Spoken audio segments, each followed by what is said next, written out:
Nos trois invités, Myriam Benrad, bonsoir. Vous êtes politologue spécialiste du monde arabe. Votre dernier essai « Terrorisme, les affres de la vengeance » est paru en 2021 aux éditions du Cavalier Bleu.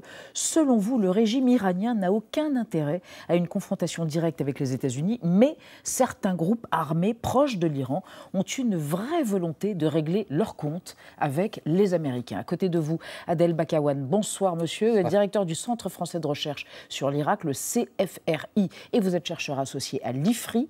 Votre ouvrage « L'Irak, un siècle de faillite de 1921 à nos jours » est paru aux éditions Taillandier. Selon vous, Washington, comme Téhéran, ont la volonté d'éviter l'escalade, mais hélas aujourd'hui au Moyen-Orient, tous les indicateurs montrent que la région semble être au bord de la guerre. Et à côté de vous, Florian Louis, bonsoir, historien, spécialiste des questions de géopolitique. Vous êtes membre de la rédaction de la revue Le Grand Continent et votre dernier essai de la géopolitique en Amérique est paru au PUF, Presse universitaire de France. Selon vous, les Iraniens font en sorte de ne pas franchir la ligne rouge qui les exposerait à un conflit avec les États-Unis. C'est aussi le cas du côté des Américains qui veulent éviter tout affrontement direct. Et on va démarrer avec une carte, ça c'est indispensable, la carte du jour. Contre les tirs de drones et de roquettes sur les forces américaines depuis la mi-octobre par des groupes armés soutenus par l'Iran. Plus de 160 au total depuis le début de la guerre Israël-Hamas. On le voit là, pas de victimes donc jusqu'au 28 janvier dernier où 3 militaires américains ont donc été tués. On le voit sur le zoom là, sur une base située en Jordanie. 3 soldats et donc 47 autres blessés. Une attaque sanglante attribuée à une milice chiite irakienne, faction armée proche du régime iranien, d'où la riposte donc américaine 5 jours plus tard. Florian Louis, c'était indispensable, les Américains se devaient de riposter. Il aurait été difficile de ne pas le faire, ne serait-ce que, et avant tout, vis-à-vis de l'opinion publique américaine. 3 soldats états-uniens ont été tués. Il ne faut surtout pas oublier, bien sûr, qu'on est en période de campagne électorale. Les primaires ont commencé. Donald Trump fait monter les enchères, joue beaucoup sur le thème, depuis longtemps, demeurant, de Biden, le faiblard, le peureux, le pleutre. Donc, il se devait de réagir en même temps, tout en, évidemment, ne se laissant pas entraîner. Et donc, oui, la réaction était inévitable. La question, c'était quelle forme allait-elle prendre? Il a essayé, précisément, de réagir de manière à la fois ferme et mesurée, en ne franchissant pas cette ligne principale qui était de frapper le sol iranien, ce à quoi l'appelaient beaucoup de partisans de Donald Trump. Donc, oui, c'était inévitable et ils ont pris le temps de sous-peser les choses pour essayer justement de ne pas envenimer encore plus la situation tout en marquant le coup. Myriam Benrad, est-ce que c'était une riposte proportionnée? L'aviation américaine a visé 85 cibles en Syrie et en Irak et a fait 35 morts au total. Est-ce que cette riposte américaine était pour vous proportionnée ou disproportionnée vu la tension qu'il règne dans la région? Je dirais proportionnée, graduée. On peut dire que la proportion est de plus en plus grande à mesure que les attaques de la partie adverse s'accroissent. Mais on n'est pas du tout dans une logique d'escalade de la part des États-Unis, comme on l'a vu de la part d'Israël. Puisque au même moment, Israël cherche précisément la désescalade au Moyen-Orient, avec une multiplication, on l'a vu, des visites des dirigeants américains, des négociations pour essayer de calmer un peu le jeu. Mais comme l'a très bien dit Florian Louis, les Américains doivent répondre, ils l'ont toujours fait.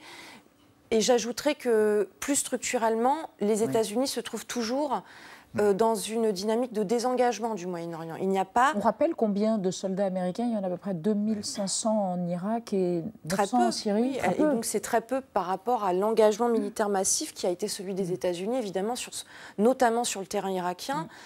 Dans les années jusqu'en 2011 et puis après, dans une moindre mesure, face à l'État islamique lorsqu'ils se sont réengagés en 2014. Mais structurellement, en réalité, la politique de Barack Obama de pivot, de désengagement d'une région qui n'est plus considérée comme la plus stratégique pour l'avenir des États-Unis, elle n'a pas changé. On l'a retrouvée sous Trump et on la retrouve sous Biden. Alors aux États-Unis, il y a des faucons qui souhaitent une riposte visant directement l'Iran. Écoutez Mike Johnson, le président républicain de la Chambre des représentants. Nous devons faire comprendre clairement à l'Iran que rien n'est exclu. Nous maintenons la paix par la force. C'était la doctrine de Reagan, c'est ce que le président Trump a continué de faire et c'est ce que nous devons faire maintenant. Nous ne devrions pas apaiser l'Iran. Nous donnons l'impression d'être faibles sur la scène internationale. C'est la raison pour laquelle nos adversaires agissent de manière si provocante. Adel Bakawan, frapper directement l'Iran, c'était une option envisageable à ce stade? Oui, le président Biden avait 3 options sur sa table pour riposter. La première option, c'était frapper l'Iran sur le sol iranien. La deuxième option, frapper les intérêts iraniens au Moyen-Orient, en Irak, en Syrie, au Liban et ailleurs. Et la troisième option, ce qui est l'option la plus nuancée, modeste, qui ne passe pas par l'escalade, qui ne radicalise pas le conflit, c'est frapper les proxys, frapper les milices. Les proxys, c'est les milices pro-iraniennes. C'est exactement le même mode de comportement adopté par les Iraniens et les Américains. À savoir, lorsque les Iraniens frappent les Kurdes à Erbil, le président Biden dit « Bon, c'est pas grave, les Américains ne sont pas touchés ». Lorsque les Américains frappent les milices pro-iraniennes, le président Raïssi dit « C'est pas grave, les Iraniens ne sont pas touchés ». Pourquoi? Parce que tout simplement, les deux capitales ont une volonté solide pour ne pas passer par l'escalade. Florian Louis, mais est-ce qu'on est sûr tout de même que l'attaque a été, celle du 28 janvier, commanditée par les Iraniens? Sûr, moi j'ai pas d'informations secret défense, mais en tout cas a priori, enfin commandité, pardon, excusez-moi, non commandité sans doute pas. Justement, on parle là beaucoup d'un risque d'escalade, mais si risque d'escalade il n'est pas, je pense, entre les États-Unis et l'Iran, dont aucun des deux ne souhaite cette escalade, mais l'escalade elle est déjà en cours entre ces groupes proxy comme on les appelle, ces groupes qui agissent au nom de l'Iran et qui sont, semble-t-il, depuis l'attaque du Hamas du 7 octobre, dans une espèce de compétition, de rivalité à qui fera le plus grand coup d'éclat. Ce sont les Houthis un jour, ce sont ces milices irakiennes le lendemain, c'est le Hezbollah, etc. Et donc l'escalade, elle a déjà lieu, mais elle a lieu finalement entre elles, entre ces groupes, et sans que l'Iran, effectivement, a priori, ne soit le commanditaire ou ne tire les ficelles. Simplement, ces groupes, bien sûr, sont financés, sont armés par l'Iran, mais ce n'est sans doute pas l'Iran qui leur dit quoi faire, quand faire et comment le faire. D'ailleurs, s'il le disait, pour le coup, il y aurait sans doute de meilleures chances que ce soit déjoué par les États-Unis, par les systèmes d'espionnage et de renseignement dont ils disposent. Et c'est ce qui fait la force de ces groupes, c'est précisément leur caractère extrêmement décentralisé, un peu anarchique, qui rend extrêmement difficile, y compris pour les services de renseignement états-uniens, d'anticiper leurs coups. Myriam Benrad, mais qu'est-ce qui se joue en ce moment? C'est une sorte de stratégie de la tension réciproque, c'est-à-dire les Américains qui disent bon, voilà, on vise les proxys, on ne vise pas l'Iran directement, mais en même temps l'Iran qui a dit aujourd'hui même que ce qui s'est passé hier, puisqu'il y a eu une attaque, il y a un commandant d'un groupe pro-Iran qui a été tué à Bagdad, et l'Iran dit cet après-midi c'est une menace pour la paix et la sécurité. Ce sont juste des mots pour l'instant? Je pense oui, qu'il y a 2 dimensions. Il y a la dimension régionale, donc, qui se joue sur le plan rhétorique. L'axe du mal, souvenons-nous, qui était le discours de George Bush en 2001, qui après les attentats contre les tours. Oui, et qui ciblait notamment l'Iran, pas seulement l'Iran, mais l'Iran était déjà classé dans la catégorie des États voyous qui avaient participé, même de manière indirecte, à planifier ces attentats historiques. Et puis, c'est à cette époque qu'est apparue l'expression « axe de la résistance ». Donc, c'est à cette époque que l'Iran... Ça englobe qui, l'axe de la résistance? Alors, en fait, au départ, c'est pour moi, si vous voulez, c'est même pas les Iraniens, en fait, qui parlent d'axe de la résistance. C'est au moment du lancement de la guerre contre l'Irak que les Libyens, les premiers, vont dire que dans ce contexte émergera, se forme un axe de la résistance, qui en fait existait déjà à travers un certain nombre de groupes. Mais donc ça c'est intéressant, pourquoi? Parce qu'au départ c'est plutôt une catégorie rhétorique, sémantique assez vide. Donc n'inversons pas d'ailleurs les choses. Ce n'est pas l'Iran qui va capter des groupes qui sont par ailleurs déjà formés, organisés, qui ont leur propre histoire. Et je pense notamment aussi au Hamas ici. Ce sont ces groupes qui, dans un contexte géopolitique d'opposition aux États-Unis, de guerre en Afghanistan, en Irak, donc de radicalisation des postures, vont avoir un intérêt pour le prestige qu'ils en tirent à se rallier à cet axe de la résistance. Un dernier point, je prends le cas des milices chiites en Irak. Ces dernières ont accumulé des griefs qui leur sont propres, qui sont liés à l'occupation américaine en Irak, qui sont liés au fait qu'elles ont lutté avec les armes contre les Américains pendant des années.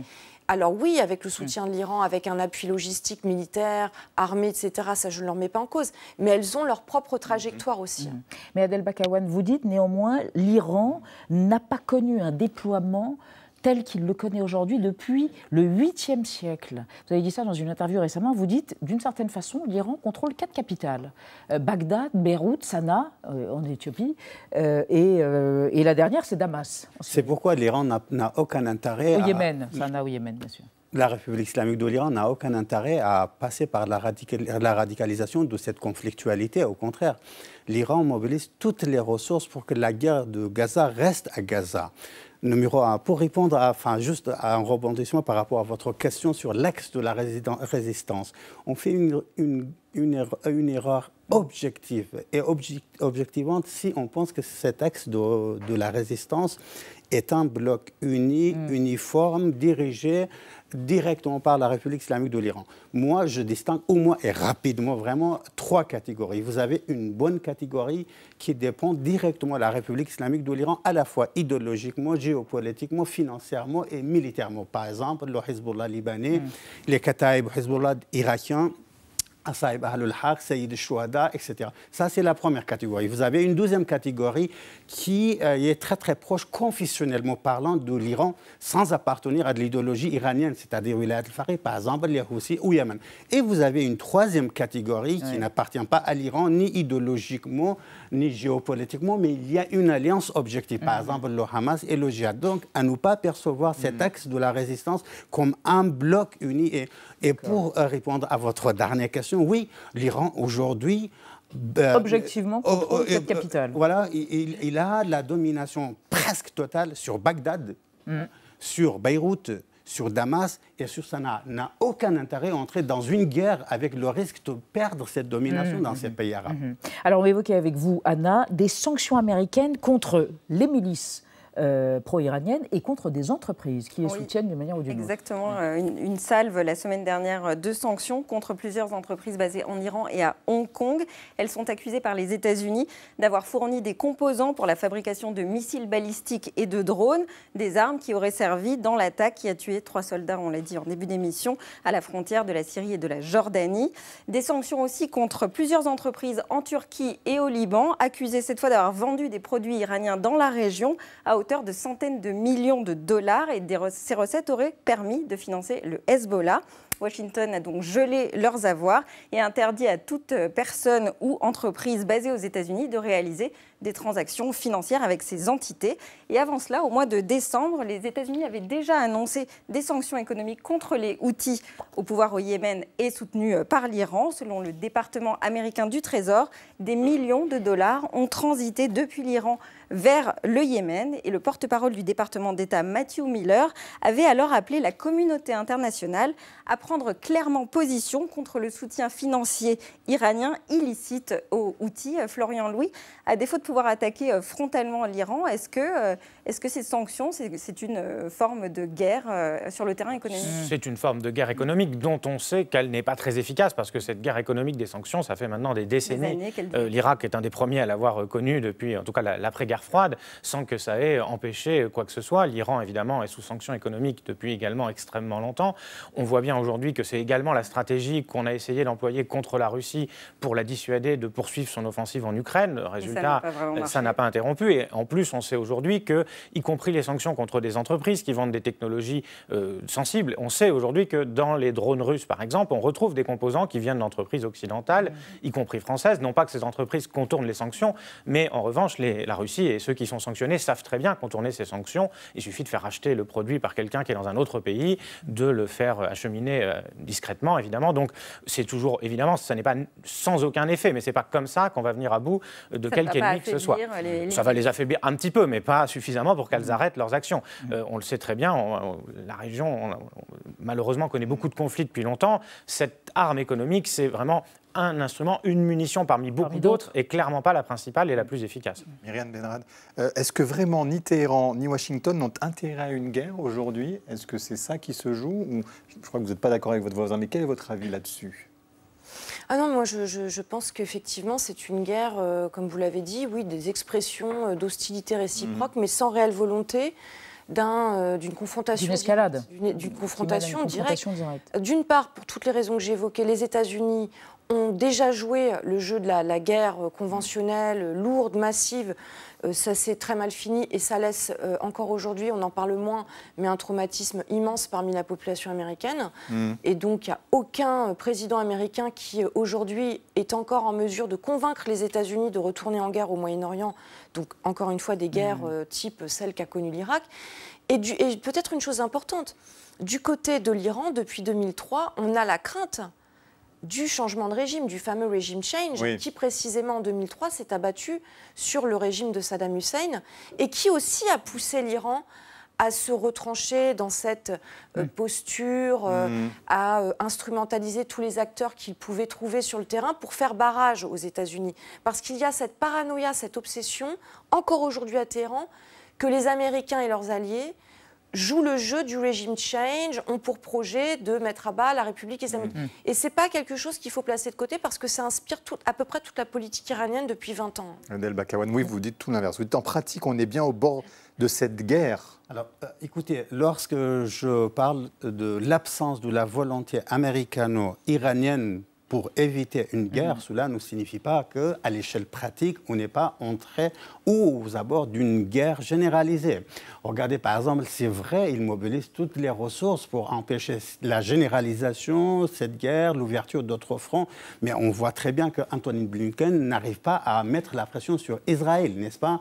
Tous ces déplacements, c'est l'échec total, y compris hier. Numéro 1. Numéro 2, l'Iran, au fur et à mesure, est en train de perdre le contrôle de ses proxys. Par exemple, tuer 3 Américains n'était absolument pas dans l'agenda des Pasdaran, les gardiens de la révolution iranienne. Donc ce ne sera pas forcément Téhéran-Washington, ce sera par l'intermédiaire de ces milices, c'est ça? Moi, je voulais dire, la guerre n'est jamais ou rarement le résultat d'une décision prise dans un bureau fermé. La guerre, c'est un processus, c'est des conditions objectives dans lesquelles on y entre de plein de pieds. Malheureusement, aujourd'hui, au Liban, en Irak, au Yémen, en Syrie, on est au bord d'une vraie guerre. Une succession de petits affrontements. Des micro-confrontations. De basse intensité, mais qui restent de basse intensité. Voilà. Alors, ou pas, on va voir ce que vous pensez de notre archive. Des tensions entre les États-Unis et l'Iran, évidemment, elles ne sont pas nouvelles. Alors regardez, le 3 janvier 2020, le général iranien Soleimani était tué à Bagdad, en Irak, par un tir de drone, une frappe chirurgicale américaine. C'est l'archive. Il n'y a pas eu d'escalade militaire à ce moment-là. Chacun est resté sur ses positions. Est-ce que le contexte aujourd'hui est différent?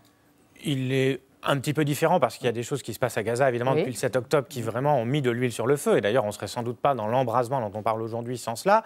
Il y a quand même aussi des fondamentaux communs. Et c'est intéressant parce que par rapport à la typologie qui a été établie tout à l'heure, là, on était à l'étape 2, c'est-à-dire qu'on frappait un Iranien, et pas n'importe lequel, mais pas sur le sol iranien. Et on voit que Biden a choisi de passer à l'étape 3, c'est-à-dire d'aller un peu moins loin. Et ça renvoie à ce que je disais tout à l'heure. Ça va sans doute être renvoyé l'un à la figure de l'autre dans le cadre de la campagne électorale, puisque Trump pourra dire « moi, j'ai réagi de manière plus musclée » quand il s'est passé finalement à peu près la même chose. Mais effectivement, bon, pour revenir à votre question, la grande différence, c'est qu'il y a eu ce retour, ce réveil de la question palestinienne autour de Gaza, que les différents acteurs de la région tendaient de plus en plus à tenir pour quelque chose de plus vraiment central. Et ça rebat complètement les cartes, parce que ça a bloqué tout un tas de processus qui étaient en cours, notamment le rapprochement entre l'Arabie Saoudite, Israël et d'autres pays de la région. Donc ça rebat les cartes, et on a finalement deux temporalités qui se fracassent. Le temps long de ce conflit israélo-palestinien et le temps plus court de ces changements d'axes géopolitiques auxquels on assistait dans la région. Adel Bakawan, vous avez dit récemment la guerre à Gaza doit être rentable, avec des guillemets, pour l'Iran. Ça veut dire quoi? C'est-à-dire l'Iran et ses proxys au Moyen-Orient sont dans la rentabilité, dans la capitalisation, dans l'instrumentalisation de la guerre de Gaza. Pourquoi? Parce que tout simplement, le Hezbollah a tous les moyens pour entrer dans cette guerre. Mais il n'entre pas dans la guerre. Les milices irakiennes ont tous les moyens, mais ils n'y entrent pas. Les milices en Syrie, ils partagent des frontières. Et pourquoi? Parce que tout simplement, la stratégie iranienne est dans cette capitalisation, dans cette instrumentalisation pour obtenir le maximum possible du gain et ne pas perdre en entrant dans la guerre.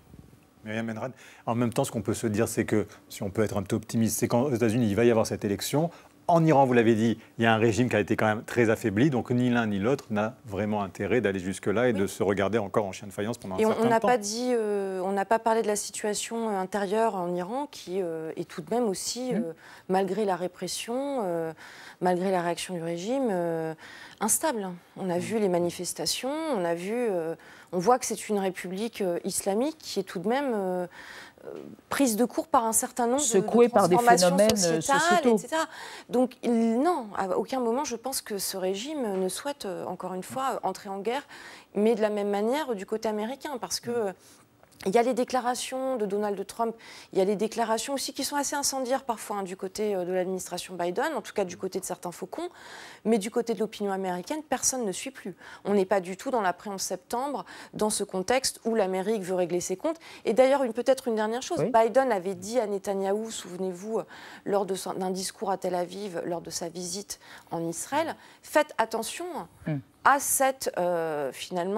effectivement, cet accès de vengeance ou cette volonté d'en découdre par tous les moyens. Et il avait dressé un parallèle avec les victimes du 11 septembre, les victimes du 7 octobre. Moi, je pense qu'on est parti, en tout cas, et j'espère qu'on va parler du conflit un peu, en tout cas au Proche-Orient. On part un peu... Alors, je vous remercie, là. D'accord. Alors, je finirai. Je pense qu'on part vers cette logique, malheureusement, destructrice, sans fin, qui n'apporte aucun horizon politique. Donc je ne vois pas pourquoi on rejouerait, ou certains acteurs voudraient rejouer ça ailleurs. Merci à tous les trois pour ce décryptage.